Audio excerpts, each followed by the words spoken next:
ನಮಸ್ಕಾರ friends, creative Shailaja ಚಾನಲ್ಗೆ ನಿಮ್ಮೆಲ್ಲರಿಗೂ ಸ್ವಾಗತ. ಇವತ್ತು ಯಾವ ವಿಡಿಯೋನ ನಾನು ತೋರಿಸ್ತಾ ಇದ್ದೀನಿ ನಿಮಗೆಲ್ಲ ಅಂತಂತಂದರೆ, ಮನೆಯಲ್ಲೇ ನಾವು ಸೆಲ್ಫ್ ಫೇಶಿಯಲ್ ಹೇಗೆ ಮಾಡ್ಕೊಳ್ಳೋದು ಅನ್ನೋದ್ರ ಬಗ್ಗೆ ಇವತ್ತು ನಾನು ನಿಮಗೆ ಡೀಟೇಲ್ ಆಗಿ ತೋರಿಸ್ತಾ ಇದ್ದೀನಿ. ಸ್ವತಃ ಒಂದು ಫೇಶಿಯಲ್ ಕಿಟ್ನ ತೊಗೊಂಡು ಬಂದು ಮನೆಯಲ್ಲೇ ನಾವೇ ಹೇಗೆ ನಮ್ಮ ಫೇಸ್ಗೆ ಸ್ಟೆಪ್ ಬೈ ಸ್ಟೆಪ್ ಮಸಾಜ್ನ ಮಾಡಿಕೊಂಡು ಫೇಶಿಯಲ್ನ ಮಾಡ್ಕೋಬಹುದು ಅನ್ನೋದ್ರ ಬಗ್ಗೆ ಇವತ್ತು ನಾನು ನಿಮಗೆ ಸಂಪೂರ್ಣವಾಗಿ ವಿವರವಾಗಿ ತಿಳಿಸ್ತಾ ಇದ್ದೀನಿ ಫ್ರೆಂಡ್ಸ್. ಎಲ್ಲಿನೂ ಕೂಡ ವಿಡಿಯೋನ ಸ್ಕಿಪ್ ಮಾಡಿದಿರ ಸಂಪೂರ್ಣವಾಗಿ ಕೊನೆವರೆಗೂ ವಿಡಿಯೋ ನೋಡಿ, ಆವಾಗ ನಿಮಗೆ ಚೆನ್ನಾಗಿ ಗೊತ್ತಾಗುತ್ತೆ. ಯಾರೆಲ್ಲ ಮೊದಲನೇ ಸಲ ನನ್ನ ಚಾನಲ್ನ ನೋಡ್ತಾ ಇದ್ದೀರಾ ಅವರು ನನ್ನ ಚಾನಲ್ನ ಸಬ್ಸ್ಕ್ರೈಬ್ ಮಾಡ್ಕೊಂಡು ನೋಡಿ ಅಂತ ಹೇಳ್ತಾ ಈಗ ವಿಡಿಯೋನ ಶುರು ಮಾಡೋಣ ಫ್ರೆಂಡ್ಸ್.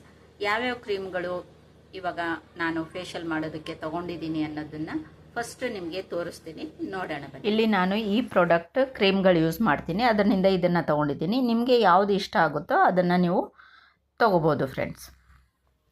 ಇದು ಕ್ಲೆನ್ಸಿಂಗು. ಇದು ಮೊದಲಿಗೆ ನಾವು ಅಪ್ಲೈ ಮಾಡಿಬಿಟ್ಟು ಇದನ್ನು ಆಮೇಲೆ ರಬ್ ಮಾಡಿಬಿಡಬೇಕು. ಇವಾಗ ಕ್ಲೆನ್ಸಿಂಗ್ನ ಹಚ್ಬಿಟ್ಟು ನಾವು ಸ್ವಲ್ಪ ಒಂದು 2 ನಿಮಿಷದಷ್ಟು ನಾವು ಇದಕ್ಕೆ ಲೈಟಾಗಿ ಮಸಾಜನ್ನು ಕೊಟ್ಬಿಟ್ಟು ಇದು ಕಾಟನ್ನಿಂದ ತೆಗೆದು ಬಿಡಬೇಕು. ಆ ಥರ ತೆಗೆದ್ವಿ ಅಂತಂತಂದರೆ ಇನ್ನೂ ಒಳಗಡೆ ರಂಧ್ರಗಳಲ್ಲಿ ಎಲ್ಲೆಲ್ಲೆಲ್ಲ ಸ್ವಲ್ಪ ಕೊಳೆ ಎಲ್ಲ ಕೂತಿರುತ್ತೆ, ಅದೆಲ್ಲ ಕೂಡ ಡೀಪ್ ಕ್ಲೆನ್ಸಿಂಗ್ ಆಗಿಬಿಡುತ್ತೆ.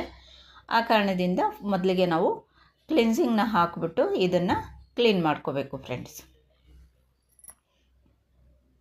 ನೋಡಿ, ಇವಾಗ ಕಾಟನ್ ತೊಗೊಂಡು ಕಾಟನ್ನಿಂದ ಎಲ್ಲನೂ ಕೂಡ ನೀಟಾಗಿ ಒರೆಸ್ಬಿಡಬೇಕು. ಈ ಥರ ಒರೆಸಿದ ಆಗಿದ ತಕ್ಷಣ ನೋಡಿ ಇದರಲ್ಲಿ ಎಷ್ಟು ಕೊಳೆ ಬಂದಿದೆ ಅಂತ. ನಾವು ಫೇಸ್ ವಾಶ್ ಮಾಡ್ಕೊಂಡಿದ್ರೂ ಕೂಡ ಇಷ್ಟೊಂದು ಕೊಳೆ ಇದರಲ್ಲಿ ಇರುತ್ತೆ. ಆ ಕಾರಣದಿಂದನೇ ನಾವು ಕ್ಲೆನ್ಸಿಂಗ್ನ ಹಾಕ್ಬಿಟ್ಟು ಸ್ವಲ್ಪ ಡೀಪ್ ಕ್ಲೀನ್ನ ಮಾಡ್ಕೋಬೇಕಾಗುತ್ತೆ ಫ್ರೆಂಡ್ಸ್. ಈಗ ನೋಡಿ, ಇದು ಸ್ಕ್ರಬ್ಬು ಹೇಗೆ ಮಸಾಜ್ ಮಾಡಬೇಕು ಅನ್ನೋದನ್ನು ತೋರಿಸ್ತೀನಿ ನೋಡಿ. ಈಗ ಮೊದಲಿಗೆ ನಾನು ಸ್ವಲ್ಪ ಕೈಗೆ ಸ್ಕ್ರಬ್ಬನ್ನ ತಗೊಂಡು ಅದನ್ನು ಸ್ವಲ್ಪ ನೀರು ಟಚ್ ಮಾಡಿಕೊಂಡು ಇವಾಗ ಫೇಸ್ಗೆಲ್ಲ ಅಪ್ಲೈ ಮಾಡ್ತಾಯಿದ್ದೀನಿ. ಈ ಥರ ಫೇಸ್ಗೆಲ್ಲ ಅಪ್ಲೈ ಮಾಡಿದಾಗಿದ ನಂತರ ಇದನ್ನು ಲೈಟಾಗಿ ನಾವು ಮಸಾಜ್ನ ಮಾಡಬೇಕಾಗುತ್ತೆ. ಇದು ಯಾವುದೇ ಕಾರಣಕ್ಕೂ ನಾವು ಒತ್ತಿ ಜೋರಾಗಿ ಮಸಾಜ್ ಕೊಡೋಕ್ಕೆ ಹೋಗಬಾರ್ದು. ಕೆಲವೊಂದು ಸ್ಕಿನ್ಗಳು ತುಂಬಾ ಸೆನ್ಸಿಟಿವ್ ಆಗಿರುತ್ತೆ. ಅಂಥ ಸಂದರ್ಭದಲ್ಲಿ ಜೋರಾಗಿ ಒತ್ತಿ ನಾವು ಇದನ್ನು ಮಸಾಜ್ ಮಾಡಿದ್ವಿ ಅಂದರೆ ಸ್ಕಿನ್ನೆಲ್ಲ ರ್ಯಾಷಸ್ ಆಗೋವಂಥ ಚಾನ್ಸಸ್ ಇರುತ್ತೆ. ಆ ಕಾರಣದಿಂದ ನಾವು ಲೈಟಾಗಿ ಇದನ್ನು ಮಸಾಜ್ ಮಾಡಬೇಕಾಗುತ್ತೆ. ಅದು ಅಲ್ದಿರ ಇದು ಕೇವಲ ಒಂದು 3-4 ನಿಮಿಷ ಮಸಾಜ್ ಮಾಡಿದ್ರೆ ಸಾಕು, ಜಾಸ್ತಿ ಹೊತ್ತು ಮಸಾಜ್ ಮಾಡೋವಂಥ ಅವಶ್ಯಕತೆ ಇಲ್ಲ. ಹಾಗೆಯೇ ಇದು ಸ್ಕ್ರಬ್ಬು ಬಂದು ನಮ್ಮ ಸ್ಕಿನ್ನಲ್ಲಿ ಬ್ಲ್ಯಾಕ್ ಹೆಡ್ಸು, ವೈಟ್ ಹೆಡ್ಸು, ಹಾಗೆಯೇ ಡೆಡ್ ಸ್ಕಿನ್ ಏನಿರುತ್ತೆ ಅದನ್ನೆಲ್ಲ ಕೂಡ ರಿಮೂವ್ ಮಾಡುತ್ತೆ. ಆ ಕಾರಣದಿಂದ ಈ ಸ್ಕ್ರಬ್ಬನ್ನು ನಾವು ಅಪ್ಲೈ ಮಾಡಿಬಿಟ್ಟು ಒಂದು ಸ್ವಲ್ಪ ಹೊತ್ತು ಮಸಾಜ್ ಮಾಡಿದ್ರೆ ಸಾಕು. ಇದು ಲೈಟಾಗಿ ಸ್ವಲ್ಪ ಹೊತ್ತು ಮಸಾಜ್ ಮಾಡಿ ಆಮೇಲೆ ಇದನ್ನು ವಾಶ್ ಮಾಡಿಬಿಡಬೇಕು. ನಾವು ಕಾಟನಲ್ಲಿ ತೆಗೆದ್ರೆ ಇದು ಅಲ್ಲಲ್ಲಿ ಮತ್ತೆ ಸ್ವಲ್ಪ ಉಳ್ಕೊಂಡು ಬಿಡುತ್ತೆ. ಆ ಕಾರಣದಿಂದ ಫೇಸ್ನ ವಾಶ್ ಮಾಡ್ಕೊಳ್ಳೋದು ತುಂಬಾ ಒಳ್ಳೆಯದು ಫ್ರೆಂಡ್ಸ್. ಈಗ ಫೇಸ್ ವಾಶ್ ಮಾಡಿ ನಂತರ ಕ್ರೀಮ್ ಅಪ್ಲೈ ಮಾಡೋದನ್ನು ತೋರಿಸ್ತೀನಿ ನಿಮಗೆ. ಈಗ ಸ್ಕ್ರಬ್ ಆಯಿತು. ಸ್ಕ್ರಬ್ ಆಗಿದ ತಕ್ಷಣ ನೋಡಿ ಈ ಥರ ಸ್ಟೀಮರ್ ಇರುತ್ತೆ. ಈ ಸ್ಟೀಮರಿಂದ ಈ ಥರ ನಾವು ಸ್ಟೀಮನ್ನು ತಗೋಬೇಕು.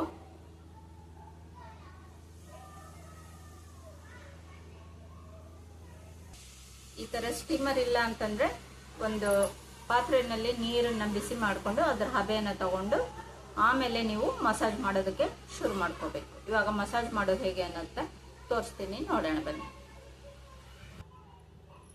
ಸ್ಟೀಮ್ ಆಗಿದ ನಂತರ ನೋಡಿ ಈ ಪೋರ್ಷನಲ್ಲಿ ಆಮೇಲೆ ಇಲ್ಲಿ ಹಾಗೆ ಕೆನ್ನೆ ಮೇಲೆ ಇಲ್ಲೆಲ್ಲನೂ ಕೂಡ ನಮಗೆ ಒಳಗಡೆ ಬ್ಲ್ಯಾಕ್ ಹೆಡ್ಸ್ ಬರುತ್ತೆ.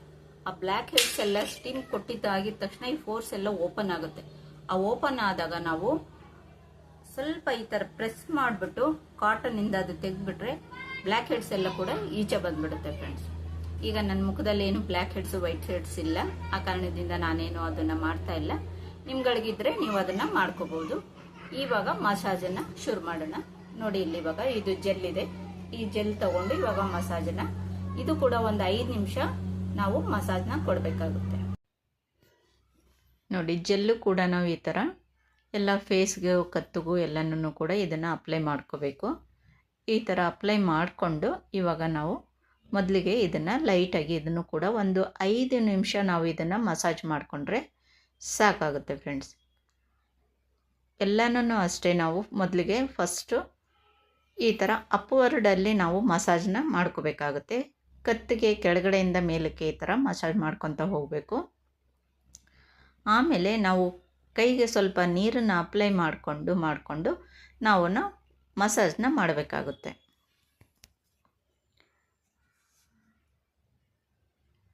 ಕತ್ತಲ್ಲೂ ಕೂಡ ನಮಗೆ ತುಂಬಾ ರಿಂಕಲ್ಸ್ ಬಂದಿರುತ್ತೆ. 40 ವರ್ಷ 45 ವರ್ಷ ಆಯಿತು ಅಂತಂತಂದರೆ ನಮಗೆ ಎಲ್ಲ ಕಡೆಗೂ ಕೂಡ ಕೆನ್ನೆ ಮೇಲೂ ಕೂಡ ತುಂಬ ರಿಂಕಲ್ಸ್ ಬರ್ತಾ ಇರುತ್ತೆ. ಆ ಕಾರಣದಿಂದ ಈ ಥರ ನಾವು ಮಸಾಜ್ನ ಮಾಡ್ಕೊಂಡ್ವಿ ಅಂತಂದರೆ ಆ ರಿಂಕಲ್ಸ್ ಎಲ್ಲನೂ ಕೂಡ ಅವಾಯ್ಡ್ ಆಗುತ್ತೆ ಫ್ರೆಂಡ್ಸ್. ನೋಡಿ, ಕೆನ್ನೆ ಹತ್ತಿರ ಇವಾಗ ನಾವು ಗಡ್ಡದ ಹತ್ರ ಈ ಥರ ಮಸಾಜ್ನ ಮಾಡ್ಕೋಬೇಕು. ಆ ಕಡೆಯಿಂದ ಈ ಕಡೆಯಿಂದ ಆ ಕಡೆ ಮಾಡ್ಕೋಬೇಕು. ಹಾಗೆ ತುಟಿ ಪಕ್ಕದಲ್ಲಿನೂ ಕೂಡ ಇಲ್ಲಿ ರಿಂಕಲ್ಸ್ ಬರುತ್ತೆ. ಇಲ್ಲಿನೂ ಕೂಡ ನಾವು ಈ ಥರ ರೊಟೇಟಾಗಿ ಮಸಾಜ್ ಮಾಡಿ ನಂತರ ತುಟಿಯ ಮೇಲೆ ಹಾಗೆ ಕೆಳಗಡೆಗೂ ಕೂಡ ನಾವು ಈ ಥರ ಮಸಾಜ್ನ ಮಾಡ್ಕೋಬೇಕು. ನಿಧಾನವಾಗಿ ಈ ಥರ ಮಸಾಜ್ ಮಾಡಿಕೊಂಡ್ವಿ ಅಂದರೆ ಈ ತುಟಿ ಸುತ್ತಲೂ ಕೂಡ ಇರೋವಂಥ ರಿಂಕಲ್ಸ್ ಆಗಿರ್ಬೋದು ಅಥವಾ ಒಂದೊಂದು ಸಲ ಅಲ್ಲಿ ಗೆರೆನೇ ಬಿದ್ದುಬಿಡುತ್ತೆ, ಅದನ್ನೆಲ್ಲ ಕೂಡ ಅವಾಯ್ಡ್ ಆಗುತ್ತೆ. ಈಗ ಕೆನ್ನೆ ಮೇಲೆ ಇವಾಗ ನೋಡಿ, ಮೂಗು ಹತ್ತಿರದಿಂದ ಕೊನೆಯವರೆಗೂ ಕೈ ತೊಗೊಂಡೋಗಿ ಅಲ್ಲಿ ರೆಸ್ಟ್ ಕೊಡಬೇಕು. ಈ ಥರ ರೆಸ್ಟ್ ಕೊಟ್ಟು ಆಮೇಲೆ ಕೆನ್ನೆಗೆ ನಾವು ಈ ಥರ ಮೇಲಕ್ಕೆ ಅಪ್ವರ್ಡಲ್ಲಿ ನಾವು ಮಸಾಜ್ನ ಮಾಡ್ಕೋಬೇಕಾಗುತ್ತೆ. ಫೇಶಿಯಲ್ ಮಾಡಬೇಕಾದ್ರೆ ಯಾವತ್ತೂ ಅಷ್ಟೇ ಪ್ರತಿಯೊಂದು ಸ್ಟೆಪ್ಪನ್ನು ಕೂಡ ನಮ್ಮ ಅಪ್ವರ್ಡಲ್ಲೇ ಇರಬೇಕು. ಈಗ ಮೂಗಿನ ಅಕ್ಕಪಕ್ಕದಲ್ಲಿ, ಮೂಗಿನ ಮೇಲೆ ಈ ಥರ ಮಸಾಜ್ನ ಮಾಡ್ಕೋಬೇಕಾಗುತ್ತೆ. ಕೆಲವರಿಗೆಲ್ಲ ಮೂಗಿನ ಕೆಳಗಡೆಗೆ, ಮೂಗಿನ ಸುತ್ತಲೂ ಕೂಡ ಕಪ್ಪಾಗುತ್ತೆ. ಆ ಕಾರಣದಿಂದ ಅಲ್ಲಿ ಮಸಾಜ್ನ ಕೊಡಬೇಕು ಫ್ರೆಂಡ್ಸ್. ಈಗ ಹುಬ್ಬಿನ ಮೇಲಿಂದ ನೋಡಿ ಕಪಾಳದವರೆಗೂ ಕೂಡ ನಾವು ಮಸಾಜ್ ಮಾಡಿಕೊಂಡು 2 ಬೆರಳಿಂದ ಮೂಗಿನ ಮೇಲೆ ನಾವು ಈ ಥರ ಮಸಾಜ್ನ ಮಾಡ್ಕೋಬೇಕು. ಈ ಥರ ಮೂಗಿನ ಮೇಲೆ ಮಸಾಜ್ ಮಾಡೋದ್ರಿಂದ ಮೂಗಿನ ಮೇಲೆ ಇರೋ ಅಂತಹ ಏನು ನಮ್ಮ ಬ್ಲ್ಯಾಕ್ ಹೆಡ್ಸು, ವೈಟ್ ಹೆಡ್ಸ್ ಇರುತ್ತಲ್ಲ, ಅದೆಲ್ಲನೂ ಕೂಡ ಈಚೆ ಬಂದುಬಿಡುತ್ತೆ. ಹಾಗೆ ಒಳ್ಳೆಯ ಶೈನಿಂಗ್ ಕೂಡ ಬರುತ್ತೆ ಮುಖದಲ್ಲಿ. ಹಾಗೆ ಕಣ್ಣಿನ ಸುತ್ತಲೂ ಕೂಡ ಕೆಲವರಿಗೆ ಕಪ್ಪಗೆ ಬಂದಿರುತ್ತೆ. ಅಂಥ ಸಂದರ್ಭದಲ್ಲಿ ಕಣ್ಣಿನ ಸುತ್ತಲೂ ಕೂಡ ನಾವು ಈ ಥರ ಕ್ಲಾಕ್ ವೈಸು, ಆ್ಯಂಟಿ ಕ್ಲಾಕ್ ವೈಸಲ್ಲಿ ನಾವು ಮಸಾಜ್ನ ಮಾಡ್ಕೋಬೇಕು. ಈ ಥರ ಮಾಡೋದ್ರಿಂದ ಕಣ್ಣಿನ ಸುತ್ತಲೂ ಇರೋಂತಹ ಕಪ್ಪು ಕಲೆಗಳೇನಾದರೂ ಇದ್ದರೆ ಅದು ಅವಾಯ್ಡ್ ಆಗುತ್ತೆ. ಬರ್ತಾ ನಿಧಾನವಾಗಿ ಅದೆಲ್ಲನೂ ಕೂಡ ಹೊರಟೋಗುತ್ತೆ ಫ್ರೆಂಡ್ಸ್. ನೋಡಿ, ಈಗ ಸ್ವಲ್ಪ ಕೈಗೆ ನೀರನ್ನು ಹಚ್ಕೊಂಡು ನಾವು ಅದನ್ನು ಕಣ್ಣಿನ ಮೇಲೆ ಈ ಥರ ರೆಸ್ಟನ್ನು ಕೊಡಬೇಕು. ಆವಾಗ ತುಂಬ ರಿಲ್ಯಾಕ್ಸ್ ಅನಿಸುತ್ತೆ, ತುಂಬ ಚೆನ್ನಾಗಿರುತ್ತೆ. ಈ ಥರ ಮಾಡೋದ್ರಿಂದ ಮಸಾಜ್ ಆದಮೇಲೆ ಒಂದು ಸಲ ನಾವು ಆ ಥರ ಮಾಡಬೇಕು. ಈಗ ಎಲ್ಲ ಒಂದು ಸಲ ಮಸಾಜ್ ಆದಮೇಲೆ 2 ಕೈಯಿಂದನೂ ಕೂಡ ನಾವು ಈ ಥರ ರೆಸ್ಟನ್ನು ಕೊಟ್ಕೋಬೇಕು. ಆಮೇಲೆ ಇವಾಗ ಹಣೆ ಮೇಲೆ ನೋಡಿ ಈ ಥರ 2 ಬೆರಳಿನ ಮಧ್ಯದಲ್ಲಿ ಒಂದು ಬೆರಳನ್ನು ಹಿಡ್ಕೊಂಡು ನಾವು ಈ ಥರ ಮಸಾಜನ್ನ ಮಾಡ್ಕೋಬೇಕು. ಹಣೆ ಮೇಲೂ ಕೂಡ ಕೆಲವರಿಗೆ ತುಂಬ ರಿಂಕಲ್ಸ್ ಬರುತ್ತೆ. ಆ ಕಾರಣದಿಂದ ಹಣೆ ಮೇಲೂ ಕೂಡ ಈ ಥರ ನಾವು ಮಸಾಜನ್ನು ಮಾಡಿದ್ವಿ ಅಂತಂತಂದರೆ ಆ ಹಣೆ ಮೇಲೆ ಬಂದಿರೋವಂಥ ರಿಂಕಲ್ಸ್ ಕೂಡ ಹೊರಟೋಗುತ್ತೆ. ಹಾಗೆ ಇನ್ನು ಮುಂದೆ ರಿಂಕಲ್ಸ್ ಬರೋವಂಥದ್ದು ಕೂಡ ಅವಾಯ್ಡ್ ಆಗುತ್ತೆ ಫ್ರೆಂಡ್ಸ್. ಈ ಥರ ಜಿಗ್ಜಾಗ್ ಟೈಪಲ್ಲಿ ಮಸಾಜ್ನ ಕೊಡಬೇಕು. ಆಮೇಲೆ ಈ ಥರ ರೆಸ್ಟ್ ಕೊಡಬೇಕು. ಪ್ರತಿಯೊಂದು ಸಲನೂ ನಾವು ಮಸಾಜ್ ಮಾಡಿದಾಗ ಒಂದು ಸಾರಿ ನಾವು ಎಲ್ಲೆಲ್ಲಿ ಪಾಯಿಂಟ್ಗಳಿದೆಯೋ ಅಲ್ಲೆಲ್ಲನೂ ಕೂಡ ರೆಸ್ಟ್ ಕೊಡಬೇಕು. ಇವಾಗ ಕೆನ್ನೆ ಮೇಲೂ ಕೂಡ ಈ ಥರ 2 ಬೆರಳುಗಳ ಮಧ್ಯೆ ಇನ್ನೊಂದು ಬೆರಳನ್ನು ಇಟ್ಟು ಈ ಥರ ರೊಟೇಟ್ ಮಾಡಿಕೊಂಡು ನಾವು ಮಸಾಜ್ನ ಮಾಡ್ಕೋಬೇಕಾಗುತ್ತೆ. ಈ ಥರ ಮಸಾಜ್ ಮಾಡೋದ್ರಿಂದ ತುಂಬಾ ಚೆನ್ನಾಗಿ ಮುಖದಲ್ಲಿ ಒಳ್ಳೆಯ ಗ್ಲೋನು ಬರುತ್ತೆ. ಹಾಗೆ ಮುಖದಲ್ಲಿ ಇರೋಂತಹ ರಿಂಕಲ್ಸ್ ಎಲ್ಲ ಕೂಡ ಅವಾಯ್ಡ್ ಆಗುತ್ತೆ ಫ್ರೆಂಡ್ಸ್. ಈಗ ಬೆರಳಿನ ಮುಖಾಂತರ ನಾವು ಕೆನ್ನೆ ಮೇಲೆ ಈ ಥರ ಮಸಾಜ್ನ ಮಾಡ್ಕೋಬೇಕಾಗುತ್ತೆ. ಎಲ್ಲ ಕಡೆಗೂ ಕೂಡ ನೀಟಾಗಿ ಈ ಥರ ನಾವು ಮಸಾಜ್ ಮಾಡಿದ್ವಿ ಅಂತಂದರೆ ಬ್ಲಡ್ ಸರ್ಕ್ಯುಲೇಷನ್ ಕೂಡ ತುಂಬ ಚೆನ್ನಾಗಾಗುತ್ತೆ. ಹಾಗೆಯೇ ಈ ಥರ ಟ್ಯಾಪ್ ಮಾಡಬೇಕು. ಈಗ ನೋಡಿ ಮಸಾಜ್ ಕ್ರೀಮು, ಈ ಮಸಾಜ್ ಕ್ರೀಮಿಂದ ಇವಾಗ ಮಸಾಜನ್ನು ಮಾಡ್ತೀನಿ. ಇವಾಗ ನೋಡ್ಕೊಳ್ಳಿ, ಇವಾಗ ಇದು ಮಸಾಜ್ ಕ್ರೀಮನ್ನು ಈ ಥರ ಅಪ್ಲೈ ಮಾಡಿಬಿಟ್ಟು ಇವಾಗ ನಿಧಾನವಾಗಿ ನಾನು ಮಸಾಜನ್ನು ಮಾಡ್ತಾ ಹೋಗ್ತೀನಿ. ಅದನ್ನು ನೀವು ನೋಡ್ಕೊಳ್ಳಿ. ಸ್ಟೆಪ್ ಬೈ ಸ್ಟೆಪ್ಪು ಯಾವ ಥರ ಮಸಾಜ್ ಮಾಡಬೇಕು ಅನ್ನೋದನ್ನು ಇವಾಗ ನಾನು ನಿಧಾನವಾಗಿ ತೋರಿಸ್ತೀನಿ ಫ್ರೆಂಡ್ಸ್. ಎಲ್ಲಿನೂ ಕೂಡ ಸ್ಕಿಪ್ ಮಾಡ್ತೀರ ನೋಡಿ. ಯಾಕೆ ಅಂತಂದರೆ ಫೇಶಿಯಲ್ನಲ್ಲಿ ಮಸಾಜು ತುಂಬಾ ಇಂಪಾರ್ಟೆಂಟ್ ಆಗಿರುತ್ತೆ. ಹೇಗಂದರೆ ಹಾಗೆ ತಪ್ಪದಾಗಿ ಮಸಾಜನ್ನು ಮಾಡೋಕ್ಕೆ ಹೋಗಬಾರ್ದು. ಆ ಕಾರಣದಿಂದ ಮಸಾಜು ಸರಿಯಾದ ರೀತಿಯಲ್ಲಿ ಸರಿಯಾದ ವಿಧಾನದಲ್ಲಿ ನಾವು ಮಸಾಜನ್ನ ಮಾಡ್ಕೋಬೇಕಾಗುತ್ತೆ. ನೋಡಿ, ಇವಾಗ ಮೊದಲಿಗೆ ನಾನು ಕತ್ ಹತ್ರ ಎಲ್ಲ ಕಡೆಗೂ ಕೂಡ ನೀಟಾಗಿ ಅಪ್ಲೈ ಮಾಡಿಬಿಟ್ಟು ಈ ಥರ ಅಪ್ವರ್ಡಲ್ಲಿ ನಾವು ಮಸಾಜನ್ನು ಮಾಡ್ಕೋಬೇಕಾಗುತ್ತೆ. ಕತ್ ಹತ್ರ ಈ ಥರ ಮಸಾಜ್ ಮಾಡೋದ್ರಿಂದ ಕತ್ತಲ್ಲಿ ಇರುವಂಥ ರಿಂಕಲ್ಸ್ ಎಲ್ಲ ಕೂಡ ಕಡಿಮೆ ಆಗುತ್ತೆ. ಅನಂತರ ನೋಡಿ, ಗಡ್ಡದ ಹತ್ರ ನಾವು ಈ ಕಡೆಯಿಂದ ಆ ಕಡೆ, ಆ ಕಡೆಯಿಂದ ಈ ಕಡೆಗೆ ಈ ಥರ ಕೈಯಿಂದ ನಾವು ಮಸಾಜನ್ನ ಮಾಡಬೇಕು. ಆಮೇಲೆ ಕೆನ್ನೆ ಹತ್ರನೂ ಕೂಡ ಈ ಥರ ಅಪ್ವರ್ಡ್ ನಾವು ಮಸಾಜನ್ನು ಮಾಡಿಬಿಟ್ಟು ಆಮೇಲೆ ತುಟಿಯ ಅಕ್ಕಪಕ್ಕದಲ್ಲಿನೂ ಕೂಡ ನಾವು ಈ ಥರ ಮಸಾಜನ್ನು ಮಾಡಬೇಕು. ಎಲ್ಲ ಕ್ರೀಮ್ಗಳು ಅಷ್ಟೇ, ಪ್ರತಿಯೊಂದನ್ನು ಕೂಡ ನಾವು ಅಪ್ಲೈ ಮಾಡಿದಾಗ ಇದೇ ಪ್ರೊಸೀಜರ್ನ ನಾವು ಫಾಲೋ ಮಾಡಬೇಕಾಗುತ್ತೆ. ನೋಡಿ, ಇಲ್ಲಿ ಸೈಡಲ್ಲಿ ಕೆನ್ನೆ ಪಕ್ಕ ಎಲ್ಲ ಕೂಡ ರಿಂಕಲ್ಸ್ ಇರೋ ಕಡೆಗೆಲ್ಲ ನಾವು ಈ ಥರ ಮಸಾಜ್ ಮಾಡ್ತಾ ಹೋದ್ವಿ ಅಂತಂದರೆ ಎಲ್ಲ ರಿಂಕಲ್ಸು ಕೂಡ ಅವಾಯ್ಡ್ ಆಗುತ್ತೆ. ಆ ಕಾರಣದಿಂದ ನಾವು ಈ ಥರ ಮಸಾಜನ್ನು ಕೊಡಬೇಕು. ಆಗಾಗ ಕೈಗೆ ಸ್ವಲ್ಪ ನಾವು ನೀರನ್ನು ಅಪ್ಲೈ ಮಾಡಿಕೊಂಡು ನಾವು ಮಸಾಜ್ ಮಾಡ್ತಾ ಹೋದ್ವಿ ಅಂದರೆ ಆವಾಗ ಕೈ ನೀಟಾಗಿ ನಮಗೆ ಮಸಾಜ್ ಮಾಡೋದಕ್ಕೆ ಸುಲಭ ಆಗುತ್ತೆ. ಕೈ ಜಾರ್ತಾ ಇರುತ್ತೆ. ಆ ಕಾರಣದಿಂದ ಸ್ವಲ್ಪ ಸ್ವಲ್ಪ ನೀರನ್ನು ಹಾಕ್ಕೊಂಡು ನಾವು ಮಸಾಜನ್ನ ಮಾಡ್ಕೋಬೇಕಾಗುತ್ತೆ. ಇವಾಗ ಎರಡೂ ಬೆರಳು ಇಂದನೂ ಕೂಡ ನಾವು ಬೆರಳುಗಳಿಂದ ಈ ಥರ ಸೈಡ್ಗೆ ಅಪ್ವರ್ಡ್ಗೆ ಮೇಲಕ್ಕೆ ಈ ಥರ ಎಳ್ಕೊಂಡು ಹೋಗಬೇಕು. ಈಗ ನೋಡಿ, ಈ ಥರ ಮೂಗಿನ ಪಕ್ಕದಿಂದ ನಾವು ಕಪಾಳದವರೆಗೂ ಕೂಡ ಆ ಥರ ಎಳ್ಕೊಂಡು ಅಲ್ಲಿ ರೆಸ್ಟನ್ನು ಕೊಡಬೇಕು. ಆಮೇಲೆ ಮೂಗಿನ ಅಕ್ಕಪಕ್ಕದಲ್ಲಿ ಈ ಥರ ಬೆರಳು ಇಟ್ಬಿಟ್ಟು ಮಸಾಜ್ ಮಾಡಿ ಆಮೇಲೆ ಮೂಗಿನ ಮೇಲೆ ನಾವು ಜಿಗ್ಜಾಗ್ ಟೈಪಲ್ಲಿ ಮಸಾಜ್ನ ಈ ಥರ ಕೊಟ್ಕೋಬೇಕು. ಈ ಥರ ಮೂಗಿನ ಮೇಲೂ ಕೂಡ ಮಸಾಜ್ ಆಗಿದ ನಂತರ ಈಗ ನಾವು ಮೂಗಿನ ಸೈಡಲ್ಲಿ ಇಲ್ಲೇ ನೀಟಾಗಿ ಮಸಾಜನ್ನು ಮಾಡ್ಕೋಬೇಕು. ಈ ಮೂಗಿನ ಅಕ್ಕಪಕ್ಕದಲ್ಲಿನೂ ಕೂಡ ಜಾಸ್ತಿ ಯಾವಾಗಲೂ ಕಪ್ಪಾಗೋದು ಅಥವಾ ಬ್ಲ್ಯಾಕ್ ಹೆಡ್ಸ್ ಆಗೋದು ಆಗುತ್ತೆ. ಆ ಕಾರಣದಿಂದ ಅಲ್ಲಿನೂ ಕೂಡ ನಾವು ಮಸಾಜ್ನ ಕೊಡಬೇಕು. ಹಾಗೆ ಈಗ ಕಣ್ಣಿನ ಪಕ್ಕದಲ್ಲಿನೂ ಕೂಡ ನೋಡಿ, ಇಲ್ಲಿ ರಿಂಕಲ್ಸ್ ಬರುತ್ತೆ. ಆ ಕಾರಣದಿಂದ ಇಲ್ಲಿನೂ ಕೂಡ ನಾವು ರೊಟೇಟ್ ಆಗಿ ಮಸಾಜ್ನ ಕೊಡ್ತಾ ಹೋದ್ವಿ ಅಂತಂತಂದರೆ ರಿಂಕಲ್ಸ್ ಎಲ್ಲ ಕೂಡ ಅವಾಯ್ಡ್ ಆಗುತ್ತೆ. 40 ವರ್ಷ ಆಯಿತು ಅಂತಂತಂದರೆ ಫೇಸ್ನಲ್ಲಿ ತುಂಬಾ ರಿಂಕಲ್ಸ್ ಬರೋದಕ್ಕೂ ಶುರುವಾಗುತ್ತೆ. ಹಾಗೆ ಕಣ್ಣಿನ ಸುತ್ತಲೂ ಕೂಡ ಕಪ್ಪಾಗ್ತಾ ಬರುತ್ತೆ. ಅಂಥ ಸಂದರ್ಭದಲ್ಲಿ ನಾವು ತಿಂಗಳಿಗೆ ಒಂದೊಂದು ಸಲ ಈ ಥರ ನಾವು ಮನೆಯಲ್ಲೇ ಫೇಶಿಯಲ್ನ ಮಾಡ್ಕೊತಾ ಬಂದ್ವಿ ಅಂತಂತಂದರೆ ನಮ್ಮ ಫೇಸೂ ಕೂಡ ಡಲ್ಲಾಗಿರೋದಿಲ್ಲ. ಹಾಗೆ ರಿಂಕಲ್ಸು ಕೂಡ ಅವಾಯ್ಡ್ ಆಗುತ್ತೆ. ನಾವು 50 ವರ್ಷದವರು ಕೂಡ ಒಂದು 40 ವರ್ಷದವರು ಥರ ಕಾಣಬಹುದು. ಆ ಥರ ಈ ಫೇಶಿಯಲ್ ಮಾಡೋದ್ರಿಂದ ನಾವು ನಮ್ಮ ಸೌಂದರ್ಯವನ್ನು ಹೆಚ್ಚಿಸ್ಕೋಬೋದು ಫ್ರೆಂಡ್ಸ್. ಕಣ್ಣಿನ ಮೇಲೂ ಕೂಡ ಈ ಥರ ನಾವು ನೀಟಾಗಿ ಮಸಾಜ್ನ ಮಾಡ್ತಾ ಹೋಗಬೇಕು. ನೀರು ಹಚ್ಕೊಂಡು ಆಗಾಗ ನಾವು ಈ ಥರ ಹಣೆ ಮೇಲೂ ಕೂಡ ಈ ಥರ ಮಸಾಜ್ನ ಮಾಡಿಕೊಂಡು ಕಪಾಳದಲ್ಲಿ ನಾವು ಇದನ್ನು ರೆಸ್ಟ್ ಕೊಡಬೇಕು. ಈ ಥರ ರೆಸ್ಟ್ ಕೊಡೋದ್ರಿಂದ ತುಂಬ ರಿಲ್ಯಾಕ್ಸ್ ಆಗುತ್ತೆ. ಈಗ ಹಣೆ ಮೇಲೇ ಈ ಥರ ಎರಡು ಬೆರಳುಗಳ ಮಧ್ಯೆ ಒಂದು ಬೆರಳನ್ನು ಇಟ್ಟು ಈ ಥರ ರೊಟೇಟ್ ಮಾಡಿಕೊಂಡು ನಾವು ಹಣೆ ಮೇಲೆ ಮಸಾಜ್ನ ಮಾಡ್ಕೋಬೇಕಾಗುತ್ತೆ. ಹಾಗೆಯೇ ಜಿಗ್ಜಾಗ್ ಟೈಪಲ್ಲಿ ಹಣೆ ಮೇಲೆ ಈ ಥರ ಮಸಾಜ್ನ ಕೊಟ್ಕೋಬೇಕು. ಹಣೆ ಮೇಲೆ ಯಾವುದೇ ಥರ ರಿಂಕಲ್ಸ್ ಇದ್ರೂ ಕೂಡ ಎಲ್ಲ ರಿಂಕಲ್ಸು ಕೂಡ ಅವಾಯ್ಡ್ ಆಗುತ್ತೆ. ಹಾಗೆ ಬಂದಿರೋ ರಿಂಕಲ್ಸು ಕೂಡ ಹೊರಟೋಗುತ್ತೆ ಫ್ರೆಂಡ್ಸ್ ಈ ಥರ ನಾವು ಮಸಾಜ್ ಮಾಡ್ಕೊಳ್ಳೋದ್ರಿಂದ. ಯಾವಾಗಲೂ ಅಷ್ಟೇ ನಾವು ಮಸಾಜ್ ಮಾಡಬೇಕಾದ್ರೆ ಸರಿಯಾದ ರೀತಿಯಲ್ಲಿ ಸರಿಯಾದ ವಿಧಾನದಲ್ಲಿ ನಾವು ಮಸಾಜನ್ನು ಮಾಡಬೇಕಾಗುತ್ತೆ. ಹೇಗಂದರೆ ಹಾಗೆ ತಪ್ಪದ ಹಾಗೆ ನಾವು ಮಸಾಜ್ನ ಮಾಡೋಕ್ಕೆ ಹೋಗಬಾರ್ದು. ಆ ಕಾರಣದಿಂದ ನೀಟಾಗಿ ನೋಡಿಕೊಂಡು ಕರೆಕ್ಟಾದ ವಿಧಾನದಲ್ಲಿ ನೀವು ಫಾಲೋ ಮಾಡಿದ್ರಿ ಅಂತಂದರೆ ಆರಾಮಾಗಿ ನೀವು ಮನೆಯಲ್ಲೇನೇ ಫೇಶಿಯಲ್ನ ನೀವೇ ಸ್ವತಃ ಮಾಡ್ಕೋಬೋದು.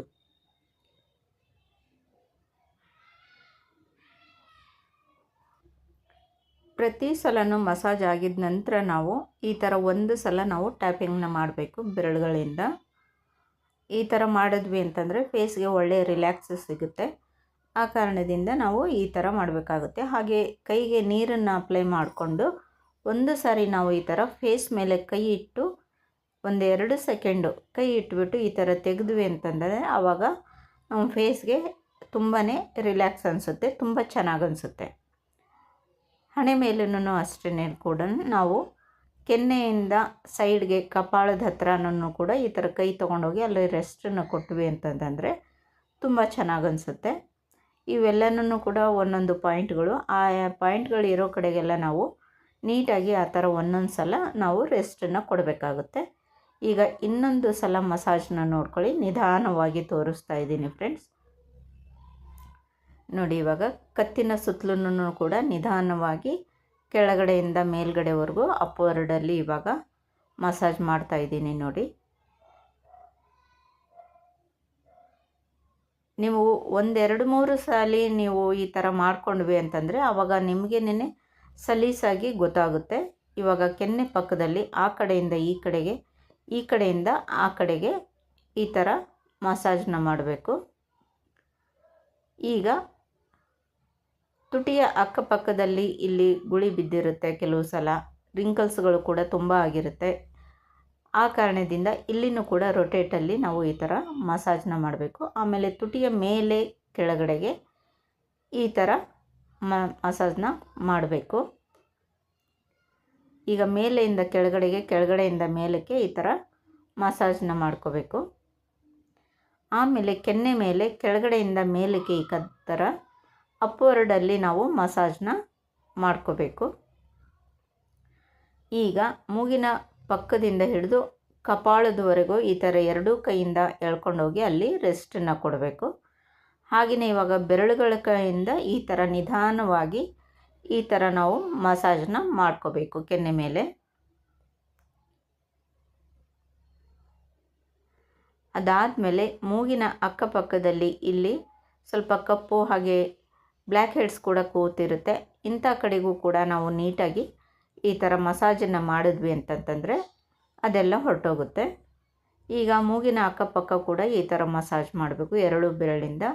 ಹಾಗೆ ಮೂಗಿನ ಮೇಲೆ 2 ಬೆರಳು ಇಟ್ಬಿಟ್ಟು ಈ ಥರ ಜಿಗ್ಜಾಗ್ ಟೈಪಲ್ಲಿ ಮೂಗಿನ ಮೇಲೆ ಮಸಾಜನ್ನು ಮಾಡ್ಕೋಬೇಕು. ಈಗ ಮೂಗಿನ ಮೇಲಿಂದ ಹುಬ್ಬಿಂದ ಹಿಡಿದು ಕಪಾಳದವರೆಗೂ ನಾವು ಕೈ ಎಳ್ಕೊಂಡು ಬಂದು ಅಲ್ಲಿ ನಾವು ರೆಸ್ಟನ್ನು ಈ ಥರ ಕೊಡಬೇಕು. ಈ ಕಣ್ಣಿನ ಮೇಲೂ ಕೂಡ ರೆಪ್ಪೆಗಳು ಒಂದೊಂದು ಸಾರಿ ತುಂಬ ರಿಂಕಲ್ಸ್ ಆಗಿರುತ್ತೆ, ಹಾಗೆ ಕಪ್ಪು ಕೂಡ ಆಗಿರುತ್ತೆ. ಅಂಥ ಜಾಗದಲ್ಲಿ ನೋಡಿ ನಾವು ಕೈಯಿಂದ ಕ್ಲಾಕ್ ವೈಸು ಹಾಗೆ ಆ್ಯಂಟಿ ಕ್ಲಾಕ್ ವೈಸಿಂದ ನಾವು ಇಲ್ಲಿ ನಿಧಾನವಾಗಿ ಮಸಾಜನ್ನು ಕೊಟ್ಟಬೇಕು. ಮಸಾಜ್ ಕೊಟ್ಟಿದ್ದಾಗಿದ್ದ ನಂತರ ಕೈಗೆ ನೀರನ್ನು ಹಚ್ಕೊಂಡು ಕಣ್ಣಿನ ಮೇಲೆ ಈ ಥರ ಇಟ್ಟಾಗ ಕಣ್ಣಿಗೆ ಒಳ್ಳೆಯ ರಿಲ್ಯಾಕ್ಸ್ ಅನಿಸುತ್ತೆ. ಆ ಕಾರಣದಿಂದ ಆ ಥರ ಮಾಡಬೇಕು. ಮತ್ತು ಇವಾಗ ಹಣೆ ಮೇಲಿಂದ ಕೆಳಗಡೆಗೆ ಕೈ ತಂದು ಕಪಾಳದಲ್ಲಿ ರೆಸ್ಟ್ ಕೊಟ್ಟು ಮತ್ತೆ ಹಣೆ ಮೇಲೆ ಇವಾಗ ಮಸಾಜನ್ನು ಮಾಡಬೇಕು. ಮತ್ತೆ ಇನ್ನೊಂದು ಸಲ 2 ಬೆರಳಿಂದ ಇವಾಗ ಜಿಗ್ಜಾಗ್ ಟೈಪಲ್ಲಿ ಹಣೆ ಮೇಲೆ ಈ ಥರ ಮಸಾಜನ್ನು ಮಾಡಬೇಕು ಫ್ರೆಂಡ್ಸ್.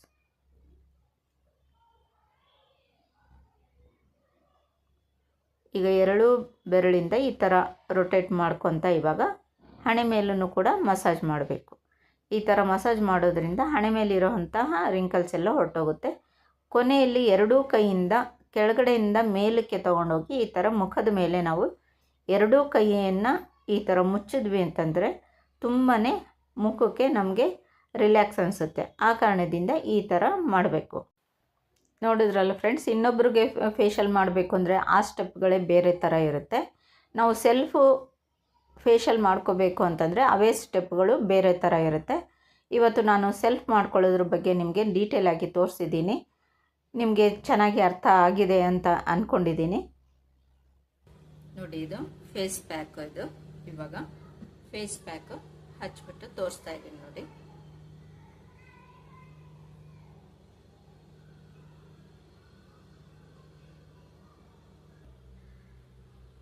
ನೋಡಿ, ಇವಾಗ ಇದು ಫೇಸ್ ಪ್ಯಾಕ್ ಹಾಕಾಗಿದೆ.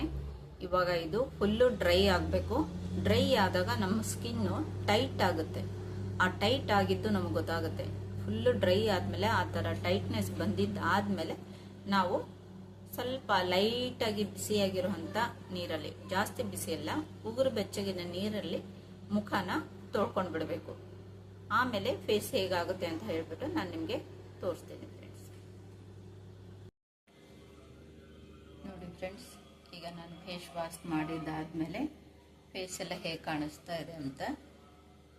ಎಷ್ಟು ಚೆನ್ನಾಗಿ ಒಳ್ಳೆ ಗ್ಲೋ ಬಂದಿದೆ ನೋಡಿ. ನೋಡಿ, ಇಲ್ಲಿ ಇಲ್ಲ ನೋಡಿದ್ರಲ್ಲ. ಫೇಶಿಯಲ್ ಮಾಡ್ಕೊಂಡಿದ್ದ ನಂತರ ನಾವು ಅಟ್ಲೀಸ್ಟ್ 18 ಅವರ್ ಆದರೂ ಯಾವುದೇ ರೀತಿಯ ಸೋಪು ಹಾಗೆ ಕ್ರೀಮ್ಗಳನ್ನ ಮುಖಕ್ಕೆ ಹಾಕಕ್ಕೆ ಹೋಗಬಾರ್ದು. ಹಾಗೆ ಬಿಸಿಲಿಗೂ ಕೂಡ ಹೋಗಬಾರ್ದು ಫ್ರೆಂಡ್ಸ್. ಇಲ್ಲ ಅಂತಂದರೆ ನಮ್ಮ ಸ್ಕಿನ್ನು ಫೇಶಿಯಲ್ ಮಾಡ್ಕೊಂಡಿರೋದೆಲ್ಲ ಮತ್ತೆ ವೇಸ್ಟ್ ಆಗುತ್ತೆ. ಇಲ್ಲಿ ನನ್ನ ಹತ್ರ ಯಾವುದು ಪ್ರಾಡಕ್ಟ್ ಇದೆಯೋ ಫೇಶಿಯಲ್ದು ಅದನ್ನು ನಾನು ಯೂಸ್ ಮಾಡಿದ್ದೀನಿ. ನಿಮ್ಮ ಹತ್ರ ಯಾವುದಿರುತ್ತೋ ಅದನ್ನು ನೀವು ಫೇಶಿಯಲ್ ಕಿಟ್ನ ಯೂಸ್ ಮಾಡ್ಕೋಬಹುದು. ಈ ವಿಡಿಯೋ ಇಷ್ಟ ಆದರೆ ಒಂದು ಲೈಕ್ ಮಾಡಿ, ಶೇರ್ ಮಾಡಿ, ಹಾಗೆ ನನ್ನ ಚಾನಲ್ನ ಸಬ್ಸ್ಕ್ರೈಬ್ ಮಾಡ್ಕೊಳ್ಳಿ ಫ್ರೆಂಡ್ಸ್. ನಮಸ್ಕಾರ.